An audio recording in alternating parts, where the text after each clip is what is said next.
오늘 이 말씀을 가지고 예루살렘 공의의 첫 번째 시간입니다. 다음 주에도 예루살렘 공의에 대해서 얘기를 하겠습니다. 부제를 오직 주 예수의 은혜로 이렇게 잡아봤습니다.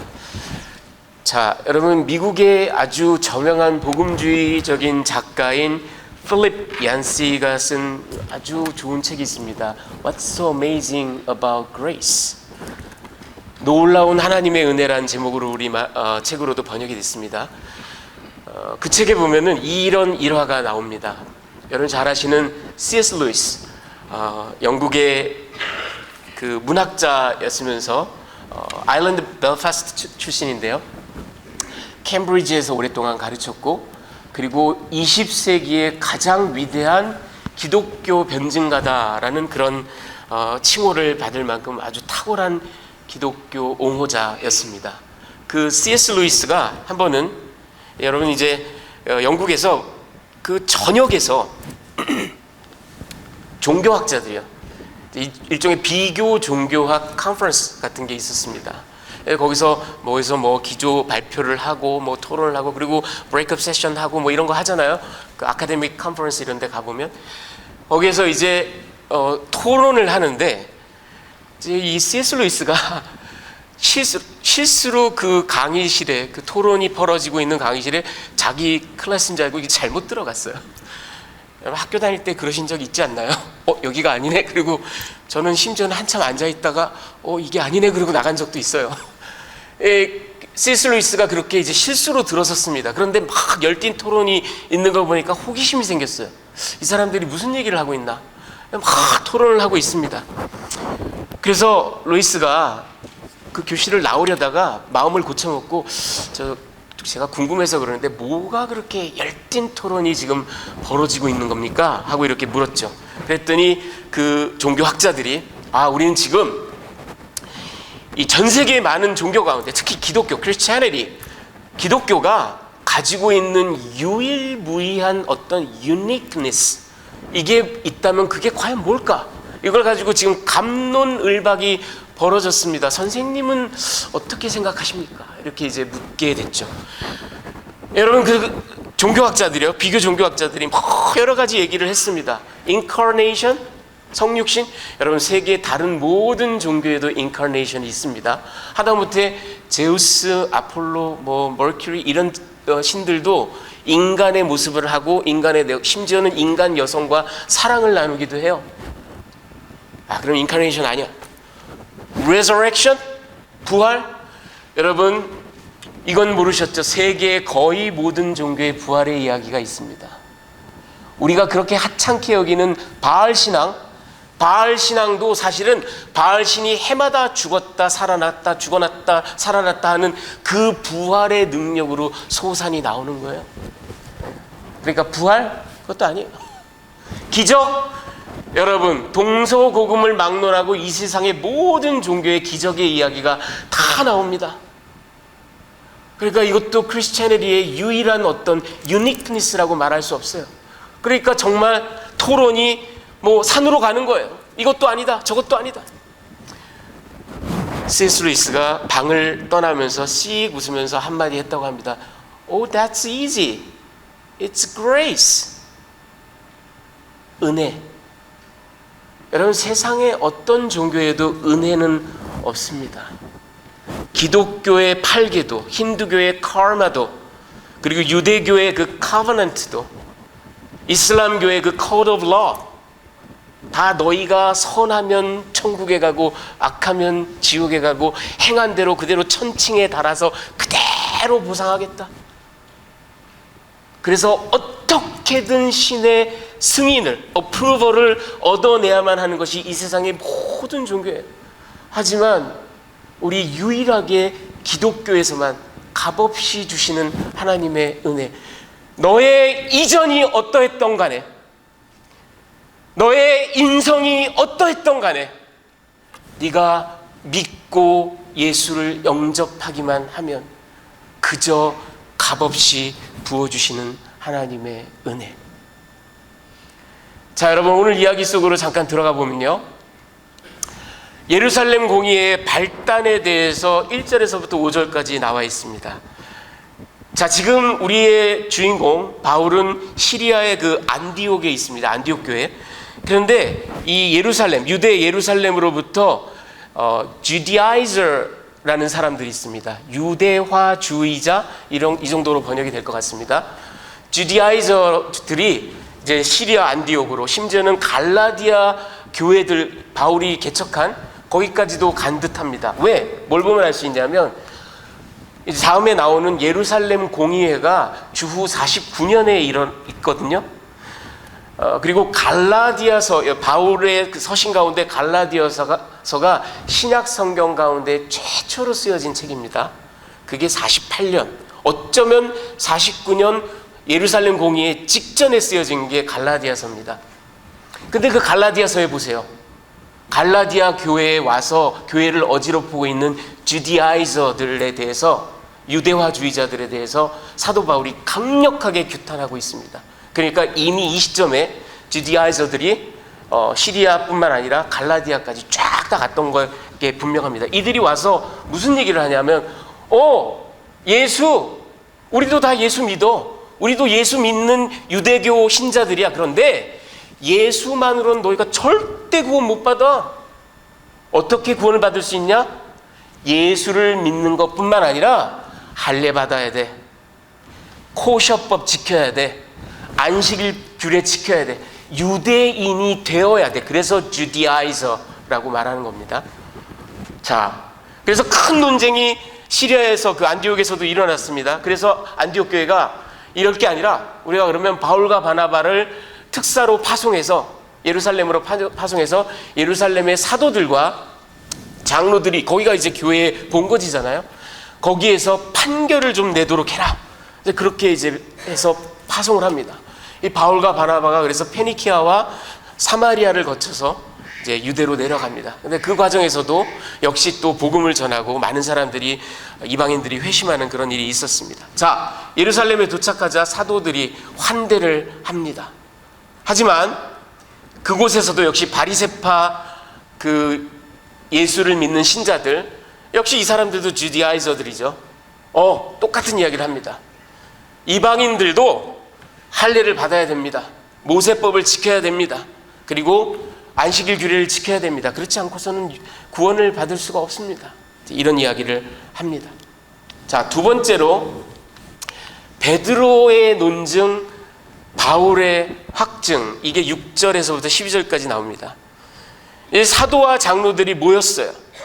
이게 그 유명한 The First Ecumenical Council in Jerusalem, 그래서 예루살렘 공의회라고 합니다.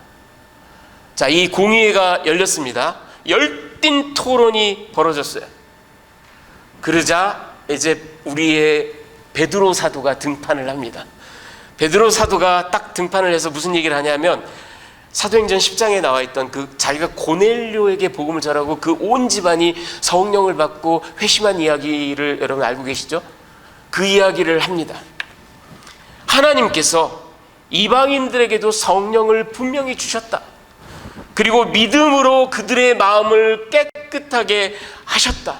하나님께서는 유대인이나 이방이나 차별을 안 하신다. 그런데 어찌하여 너희가 하나님을 시험하여 우리도 매지 못했고 우리의 조상들도 능히 매지 못했던 이 율법의 멍에를 저 이방인들의 목에 매려 하느냐 하고 그들을 나무랍니다. 그리고 오늘 우리가 읽은 본문 마지막 말씀, 하나님은 이방인이나 유대인이나 오직 주 예수의 은혜로 구원하신다 라고 이야기하죠. 자, 그러자 12절에 이제 바나바와 바울이 일어나서 하나님께서 그들의 사역 가운데 어떻게 역사하셨는지, 어떤 이적과 기사를 보여주셨는지, 어떻게 이방인들이 하나님께 돌아온지를 쫙 얘기를 해서 베드로 사도의 그 논증에 대한 확증, corroboration을 합니다. 자, 그리고 나서 이제 마지막으로 세 번째, 야고보의 판결, 13절에서 21절에 보면, 여러분 이 야고보, 제임스는 세베대의 아들 야고보가 아닙니다. 그분은 벌써 처형당했죠. 최초의 순교자가 됐습니다. 이 야고보는 예수님의 half brother, 그러니까 요셉과 마리아 사이에 태어난 예수님의 형제입니다. 이 야고보가 예루살렘 교회의 지도자였던 게 분명합니다. 그리고 이 공의회의 의장이었던 게 거의 확실합니다. 그래서 모든 토론을 듣고 이제 야고보가 judgment, 판결을 내립니다. 그가 말하기를 시몬, 그러니까 베드로의 유대 이름이죠. 시몬이 말한 것과 옛 선지자 아모스가 말한 것이 똑같다. 아모스 9장 11절 12절을 인용하면서 하나님께서 그 아모스서에 보면 하나님께서 그 무너진 다윗의 장막을 다시 일으켜 세우실 것인데 그때가 되면 온 이방인이 여호와 하나님을 찾게 될 것이다. 이런 예언을 한 바가 있습니다. 그것을 딱 제시하면서 이건 분명히 하나님의 구원 계획이다. 자, 그러니 주께로 야훼께로 돌아오는 이방인을 너희는 괴롭게 하지 말아라. 다만 우상을 멀리할 것, 음행을 멀리할 것, 목매어 죽인 것을 멀리할 것, 그리고 피를 멀리할 것, 이 네 가지 규정만 딱 제시하고 뭐 할례라든지 안식일 규례, 코셔 이런 것들에 대해서 더 이상 이방인들을 괴롭게 하지 말아라. 이렇게 판결을 내립니다. 자, 이게 예루살렘 공의회에 있었던 일입니다. 자, 여러분, 제가 오늘 이 말씀을 가지고 두 가지 메시지를 여러분께 좀 나눠드리기를 원합니다. 첫 번째, 되살아나는 율법의 망령. 자, 여러분 11절 우리 한번 같이 읽어볼까요? 그러나 시작. 이게 왜 이러죠? 죄송합니다. 제가 뭔가를 잘못 눌렀나요?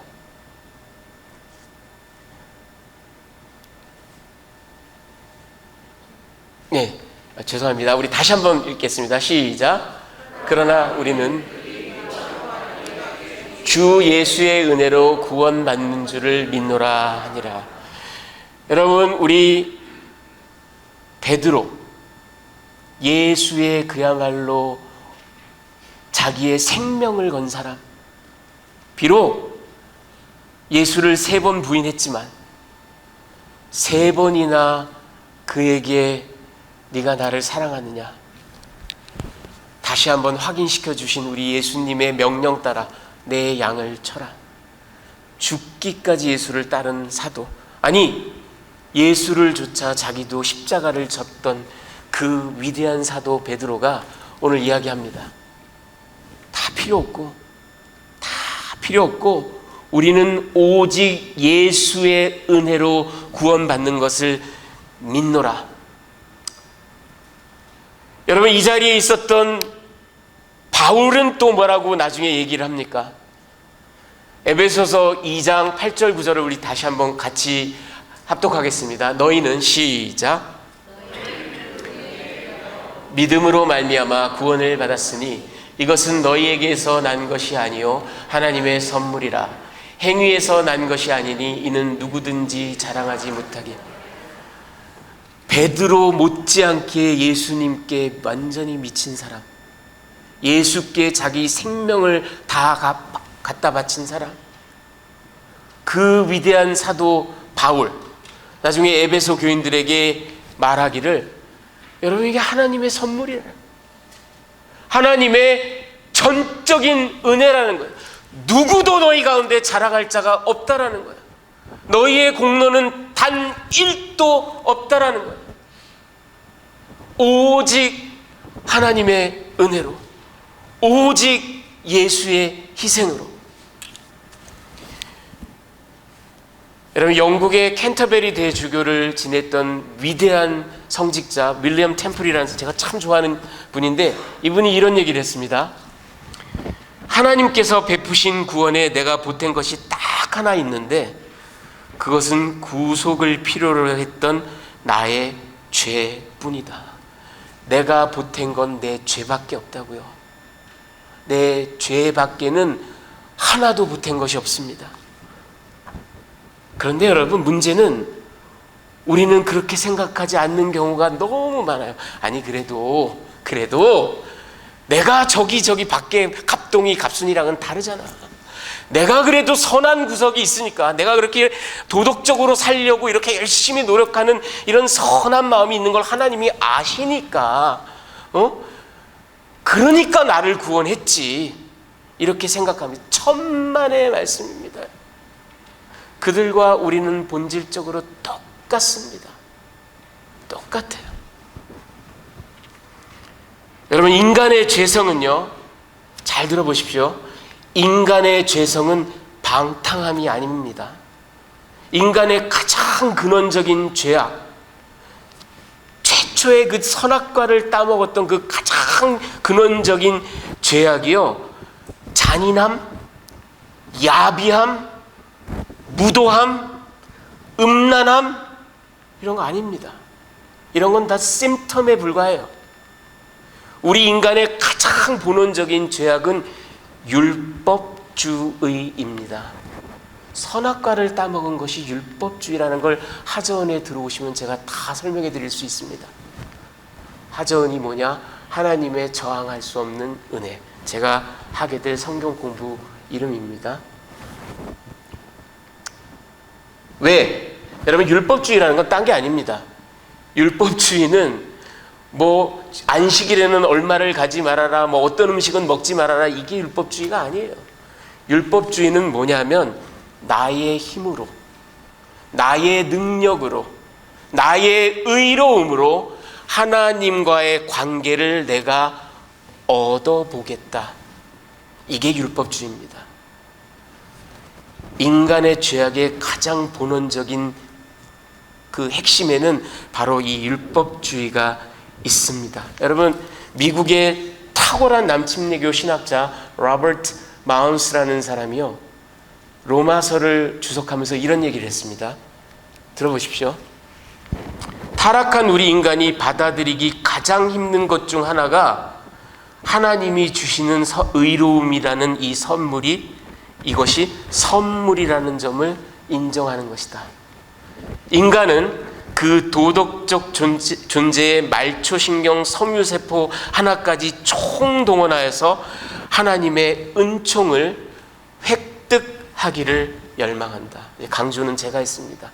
우리는 획득하기, 이게 율법주의라고, 이게 죄성이라고요. 여러분, 이런 철저한 죄성이, 우리의 타락한 본성이 하나님의 율법을 완전히 잘못 해석하게 만듭니다. 아전인수를 하게 만들고 견강부회를 하게 만듭니다. 제가 오늘 율법의 정신을 여러분께 설명드릴게요. 여러분, 지난 시간에 제가 법궤, 하나님의 법궤, 그리고 희생제사를 드리면 하나님께서 저 시은 좌에서 우리를 만나 주신다, 여기서 은혜를 베풀어 주신다, 용서를 베풀어 주신다, 이런 얘기를 해드렸죠. 여러분, 이 희생제사, 이 율법, 이것에 대한 이야기를 제가 오늘 좀 살짝 언팩 해드리겠습니다. 이것도 하저은에 들어오시면 제가 소상히 설명을 해드리지만 오늘 좀 설명을 해드릴게요. 자, 여러분, 제가 문과잖아요. 예, 문과라서 죄송합니다, 이런 말도 좀 있다는데, 저는 컴퓨터를 타자기로 쓰는 사람이에요. 예, 컴퓨터 뭐 하나도 몰라요. 그런 제가 여러분들께 설명을 해드리려고, 이게 저 같은 로텍이 밤을 새워서 만든 거니까 여러분 좀 조야하더라도 용서하시고 보시기 바랍니다. 그 정성을 좀 봐주시기 바래요. 여러분, 율법, 우리는 율법에 대해서 오해를 하는 경우가 많습니다. 여러분, 출애굽기 19장, 20장 이렇게 쭉 보면 시내산에서요, 모세와 이스라엘 백성들이 율법을 수여받습니다. 여러분, 우리는 이 구약에 나오는 율법을 뭔가 굉장히 무시무시한 것으로 생각하는 경향이 많습니다. 하지만 여러분, 율법은 애시당초가 하나님의 다함이 없는 은혜입니다. 제가 지난번에도 말씀드렸죠.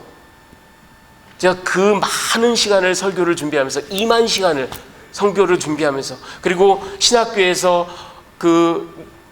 신약, 구약, 뭐 히브리어, 헬라어, 조직신학, 교회사 이런 것들을 쭉 공부하면서 제가 어느 날 이거구나 하고 깨달은 게 바로 이거예요. 여러분 잘 들어보세요.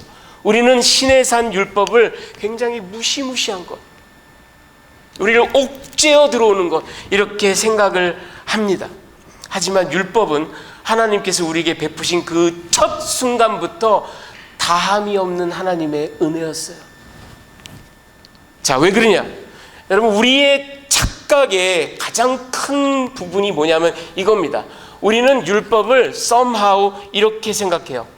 율법이라는 엄청나게 지키기 힘든 까다로운 규정이 쫙 있는데 희생제사라는 게 구약에 나오거든요. 근데 이 희생제사는 그 율법의 한 세부 사항, 세부 조항, 약간 이렇게 어떤 부분을 차지하고 이 그림처럼 이렇게 생각하는 경향들이 많습니다. 이게 치명적인 오해예요. 왜냐하면 여러분, 율법은 애시당초 두 개의 완벽한 쌍이 하나의 패키지로 우리에게 주어진 겁니다. 그 안에는 어떤 선후 관계도 주종 관계도 없습니다. 동전의 양면과 똑같습니다. 정확하게 같은 패키지입니다. 율법과 희생제사. 여러분 생각해 보세요. 출애굽기 19장 그 모세 그 십계명이 나오는데 그 뒤로 출애굽기 거의 끝까지 계속 희생제사에 대한 이야기가 나와요. 레위기 가보세요. 온통 다 희생제사예요. 여러분 그게 어떻게 부분이 될 수가 있어요? 그게 어떻게 세부사항이 될 수가? 이건 완벽한 동등한 가치를 가지고 있는 패키지입니다. 자, 그렇다면 여기서 이제 여러분께 질문을 드립니다. 이 율법, 토라, 이 율법, 그 율법 자체도 방대해요. 그런데 그 율법을 쪼리고 한마디로 딱 한 센텐스로 바꿔보세요.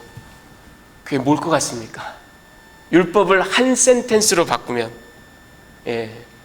제가 여러분 이해하시기 편하게 좀 재미있게 말을 만들었습니다. 너희들은 죽었다 깨나도 안 된다예요.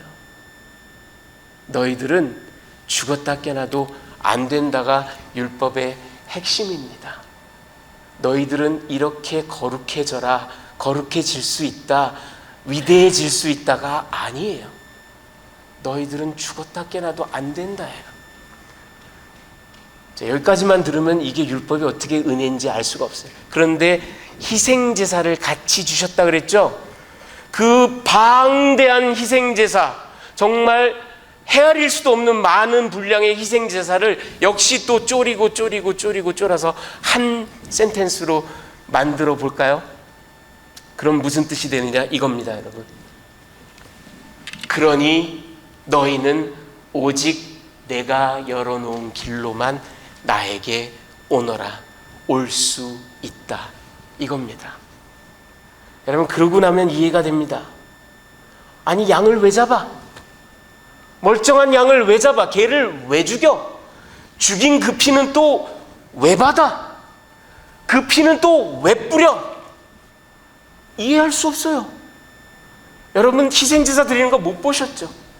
실제로 가서 보면 그 피 비린내, 동물 잡는 게 그렇게 아름답겠어요? 이해할 수 없어요. 그리고 얘가 죽는 거랑 나의 죄랑 무슨 상관이야? 이게 말이 돼? 그럼 하나님은 이렇게 얘기하십니다. 아니 토달지 말고, 아니 토달지 말고, 내가 열어놓은 길이 이거니까 이걸로 나에게 와. 이성 따지지 마, 감정 따지지 마, 내가 열어놓은 길로 와. 여러분, 저 희생제사가 가리키는 게 뭡니까? 그게 바로 갈보리 십자가예요. 아니, 목수가 죽은 게 나랑 무슨 상관이야? 내 죄가 그 사람의 죄랑 무슨 상관이에요? 그 사람의 의로움과 또 무슨 상관이에요? 그게 어떻게 교환이 이루어져요? 아니 토달지 마, 토달지 마. 너희는 안 돼. 그러니까 내가 열어놓은 길로만 오너라.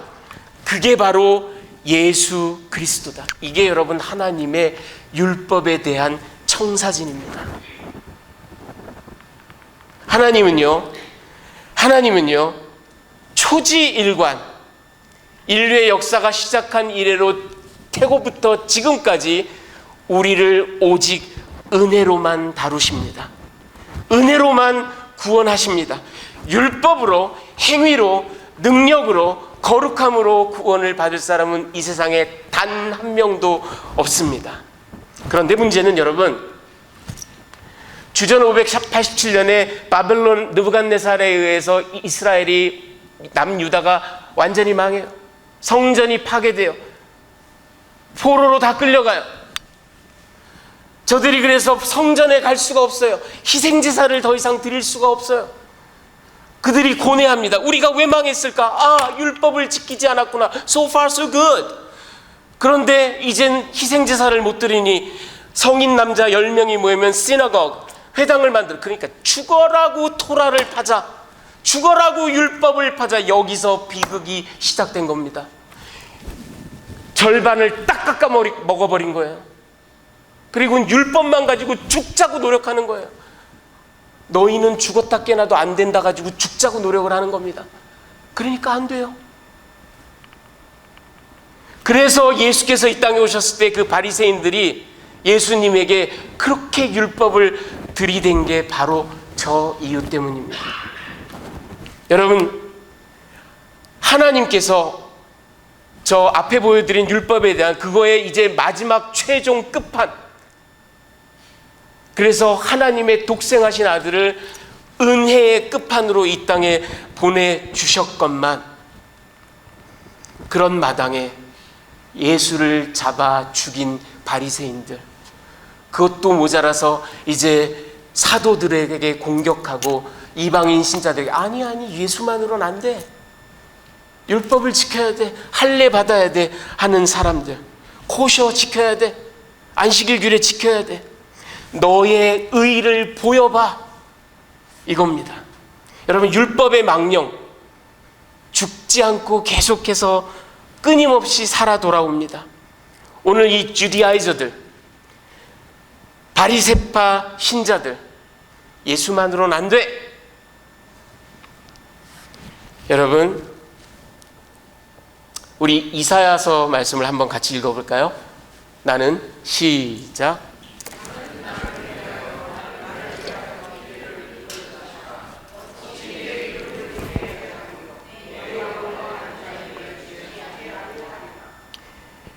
여러분, 이사야가 한 이 이야기를 들어보십시오.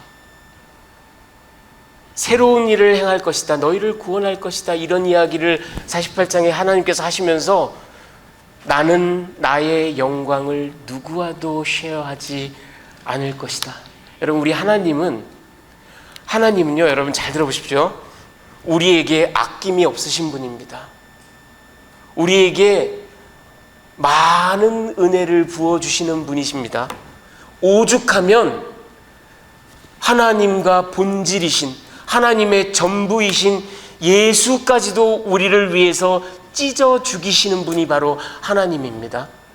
그런 하나님이 절대로 우리한테도 주지 않는 것이 있으십니다. 그게 뭐냐면 그분의 영광입니다. 여러분, 이 구원은 바로 그분의 영광입니다. 우리를 구원하신 것, 하나님의 영광입니다. 그런데 그 영광을 하나님이 우리와 쉐어하실 것 같으세요?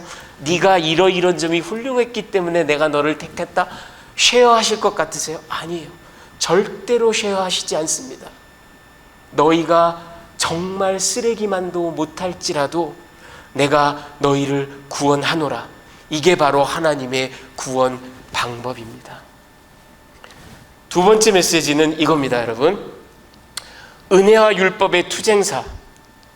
자, 여러분, 지금 보시는 분은 유진 오닐, 미국의 그 노벨 문학상을 받았던, 그리고 퓰리처상도 4번이나 받았던 아주 위대한 극작가입니다. 그가 한 이야기를 들어보십시오. 인간은 날 때부터 깨어진 존재다. 그는 수선하며 살아간다. 깨어진 인간을 붙이는 접착제는 바로 하나님의 은혜뿐이다. 그보다 2세대 전에 역시 위대한 미국의 대문호 마크 트웨인은 이런 얘기를 했습니다. 천국은 은총으로 간다. 천국이 만약 공로로 가는 곳이라면 당신은 못 들어가고 당신 개는 들어갈 것이다. 예. 우리가 개만도 못하다는 얘기가 아니라 여러분 개가 천국에 들어가겠어요? 못 가죠? 낙타가 바늘귀 들어가는 것만큼 어렵다라는 얘기예요. 공로로 들어가는 게 안 된다라는 얘기입니다. 여러분 신학자나 성직자만이 아니라 이렇게 대문호들도 우리는 은혜가 아니면 살 수 없는 존재들, 그리고 하나님의 은혜가 아니고선 구원받을 수 없는 존재라는 것을 이야기하고 있습니다. 제가 아까 로버트 마운스 얘기를 여러분께 해드렸죠. 그 로버트 마운스, 어떻게 해서든 나의 공로, 나의 선함, 나의 노력을 밀어 넣으려고 하는 그런 우리의 죄성, 우리의 본성. 여러분 제가 목회를 하다 보면, 여러분 믿거나 말거나 목회를 하다 보면 이런 말씀을 하시는 분들이 실제로 있어요. 교회 리더들 가운데 있어요. 목사님 은혜 얘기 좀 그만하세요. I'm sick and tired of it. 왜 은혜 얘기만 합니까? 왜 우리의 전투적인 의지, 노력, 우리의 공로, 우리의 위대함은 얘기하지 않고 맨날 주야장창 하나님의 은혜 아주 지긋지긋해요. 여러분 그렇게 얘기하시는 분들이 있어요, 실제로. 여러분 저는 하나님의 은혜에 미친 목사입니다. 그리고 우리 교회는 하나님의 은혜 앞에 완전히 무릎 꿇는 교회가 되기를 바랍니다. 이 하나님의 은혜는 우리가 저항할 수도 없는 은혜입니다. 완전히 우리를 무장해제시켜버리는 은혜입니다. 제가 여러분 오늘 이 예루살렘 공의의 얘기뿐만 아니라 여러분께 제가 히스토리를 전공했잖아요. 그래서 여러분께 통시적으로 좀 이런 거구나 하실 수 있게 좀 말씀을 드릴게요. 제일 먼저 여러분 예수께서 이 땅에 오셨어요. 예수는 하나님을 완전하게 우리에게 보여주시는 분입니다. 그가 가지고 오신 메시지는 뭐냐면 너희의 능력으로 안 되니 오로지 나를 통해서, 하나님의 은혜이신 나를 통해서만 아버지께로 와라. 그게 그분의 메시지예요. 그런데 예수를 잡아 죽인 자들이 있어요. 그들이 바리새인들이에요. 아까 말씀드린 바로 그 사람들이에요. 율법에만 미친 사람들이에요. 저들은 토라, 율법, 모세의 율법, 613개의 장로의 유전, 이거 아니면 안 돼. 여러분 그 뒤에 예수를 가장 정확하게 이해한 사람이 이 땅에 있다면 바로 사도 바울입니다. 사도 바울이 목이 터져라 외친 게 오직 예수의 은혜, 오직 예수의 십자가입니다. 그런데 이 사도 바울이 싸웠던 자들이 누구예요? 주디아이저들입니다. 유대화주의자들. 오늘 얘기했던 아니 예수만으로는 안 돼.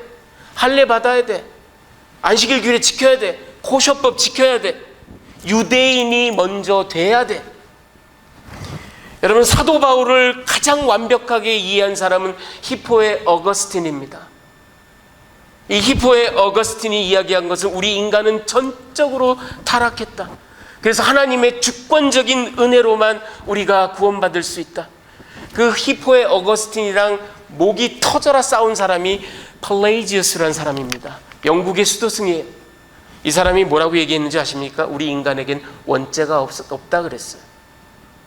그리고 우리는 하나님의 은혜가 없이도, 예수가 없이도 열심히 기도하고 열심히 노력하면 천국에 너의 능력으로, 너의 거룩함으로 이룰 수 있다라고 가르쳤어요. 여러분 저 어거스틴을 가장 완벽하게 이해한 사람이 어거스티니안 멍크였던, 수도승이었던 마틴 루터입니다.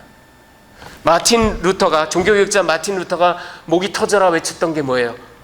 오직 은혜로, 그리고 오직 믿음으로.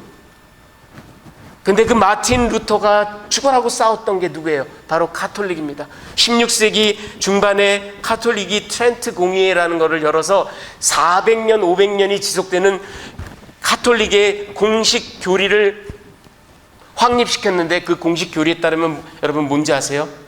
인간은 어떻게 구원을 받는가? 하나님의 은혜 플러스 인간의 선행으로. 예, 그게 카톨릭 공식 디알로지예요. 은혜만으로는 안 돼요. 그거랑 똑같은 거예요. 예수만으로는 안 되니까 할례 받아. 예수만으로는 안 되니까 코셔법 지켜. 이거랑 똑같은 거예요. 여러분, 조금 뒤에 존 캘빈이 하나님의 무조건적인 선택, 그리고 하나님의 저항할 수 없는 은혜를 우리에게 가르쳤어요. 그런데 그와 정확하게 말하면 칼빈과 싸운 게 아니라 칼빈의 제자들과 싸웠습니다. 그게 아르미니우스예요. 아르미니우스가 얘기한 게 뭐냐면 이 사람을 반펠라기우스주의라고도 얘기합니다. 뭐냐하면 아니, 하나님의 은혜는 얼마든지 저항이 돼. 내가 거부하면 그만이야. 그리고 하나님이 선택을 하는 건 내가 그런 의지가 있기 때문이야.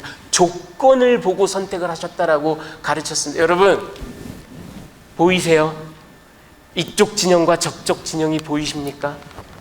하나님의 은혜 vs 우리의 의지, 우리의 노력, 우리의 거룩함은 교회사 전체를 점철하고 있는 투쟁사입니다. 예루살렘 공의회 때만 있었던 일이 아니에요. 여러분, 이게 오늘은 무관한 것 같습니까? 아니에요. 오늘날 교회에도 이 주디아이저들 얼마든지 있습니다. 예수만으로는 안 돼. 방언해야지. 예수만으로는 안 돼.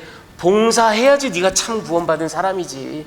예수만으로는 안 돼. 말 잘 들어야지. 순종해야지. 목사에게 순종해야지. 선교 나가야지. 헌금 잘해야지. 그런 게 없으면 그게 구원받은 사람이라고 할 수 있어? 오늘날에도 이런 가르침이 교회를 완전히 점령하고 있어요. 여러분, 절대 그렇지 않습니다. 구원은 단 1도 우리가 하는 것이 없습니다. 전적인 하나님의 주권적인 선택이요, 그분의 이해할 수 없고 깨달을 수 없는 그분의 섭리요 역사입니다. 그러니 여러분, 확실하게 마음에 새기십시오. 저와 여러분이 얻게 된 이 구원은 처음부터 끝까지 하나님의 작품입니다. 우리가 보탠 건 우리의 죄밖에는 없습니다. 미국의 저술가이며 목사 랜디 알코온이라는 사람이 이런 얘기를 했습니다. 자신이 무가치한 존재임을 아는 자들은 마치 굶주린 자가 빵을 취하듯 하나님의 은혜를 갈망할 터이지만 자기 의로 무장한 자들은 그 은혜를 염오한다. 그러니까 이해가 가요. 왜 은혜 얘기만 하지? 지긋지긋하다, 염오하는 거예요. 왜? 나의 의가 드러나기를 원하니까. 하지만 여러분, 저 코트의 핵심은 이겁니다. unworthiness. 자신의 무가치한 존재임을 깨닫는 것. 여러분, 진정으로 예수를 만난 사람은, 진정으로 구원받은 사람은 방언하는 사람이 아니라, 헌금 많이 하는 사람이 아니라, 선교 나가고 봉사하는 사람이 아니라 자기의 무가치함을 아는 사람입니다. 그가 진정으로 예수를 만난 자이고 그가 진정으로 하나님의 은혜 앞에 무릎 꿇은 자입니다. 그런데 교회에서 싸움이 그렇게 많은 이유는 나의 unworthiness를 더 이상 돌아보지 않아요. 생각하지 않아요. 네가 unworthy하다 이거예요. 여러분, 우리가 하나님의 은혜에 참으로 무릎 꿇는다면, 참으로 그분의 은혜에 감격한다면 교회에서 싸움이 있을 수 없어요. 우리가 세상으로부터 개독교라는 욕을 들을 이유가 없어요. 우리가 이토록 헤매고 있는 것은, 이토록 우리가 안절부절 못하고 있는 것은 이 은혜가 사라졌기 때문입니다. 여러분은 오직 하나님의 은혜입니다. 하나님의 은혜가 아니고서는 저와 여러분이 감히 하나님을 아버지라 부를 수 없습니다. 여러분, 이 은혜 앞에 감격하는, 그리고 은혜로 교회와 형제 자매를 바라보시는, 그런 저와 여러분이 되시기를 우리 주님의 귀하신 이름으로 축원합니다.